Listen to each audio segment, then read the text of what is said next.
High, আমি স্বরূপা from Siliguri.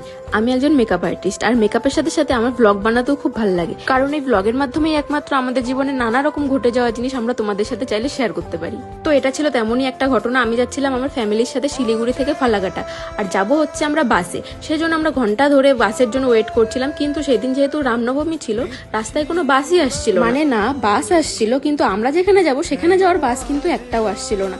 তখন এই লরির ড্রাইভার আমাদেরকে বললো তিনিও নাকি সেখানে যাবে, আর আমাদেরকে বললো ওনার সাথেই যেতে। মানে এরকম বড় লরির সামনে বসে যাব, আমার তো নিজেকে কেমন একটা হাইওয়ের আলিয়া ভাট টাইপেরই মনে হচ্ছিল। মানে সত্যি কথা বলতে রিয়েল লাইফে যে এরকম ঘটবে কোনোদিন, এরকম তো আশাও করতে পারিনি। আর সত্যি কথা বলতে গেলে আমার কিন্তু মাঝখানে ভয়ও করছিল, কারণ এরকম ভাবে কোনোদিন এরকম এক্সপিরিয়েন্স হয়নি। আর মনে হচ্ছিল রাস্তার থেকে আমাদের যদি কোনো ক্ষতি করে দেয়, আমাদের যদি অন্য জায়গায় পাচার করে দেয়, লিটারালি এইসবই ভাবনা চিন্তা মাথার মধ্যে কিছুক্ষণ ধরে ঘুরছিল। তারপর কিছু দূর যাওয়ার পরে মনে হলো যে না, লরির ড্রাইভারটা জেনুইন আছে, তো এর সাথে যাওয়া যেতেই পারে। মানে অলরেডি আমরা যাচ্ছিলামই, আর এই দেখো বলছিলাম নিজেকে একটা হাইওয়ের আলিয়া ভাট মনে করছি। আর এর মধ্যে আমার বাবা একটু নেমেছিল, কারণ আমরা যেই বাড়িতে যাবো সেই বাড়িতে কিছু একটা নিয়ে যাওয়ার জন্য। তো রাস্তায় তেমন কিছু পাইনি জন্য বাবাই চকলেটটাই নিয়ে নিয়েছিল। তারপরে এই তো একটা ফিল্মি জার্নি কাটিয়ে আমরা অবশ্যই পৌঁছে গেলাম রাত করে। কিন্তু কোথায় গেলাম, কেন গেলাম সেটা জানার জন্য আমাকে অবশ্যই ফলো করে রাখো, সেটা আমি নেক্সট পার্টে পোস্ট করবো।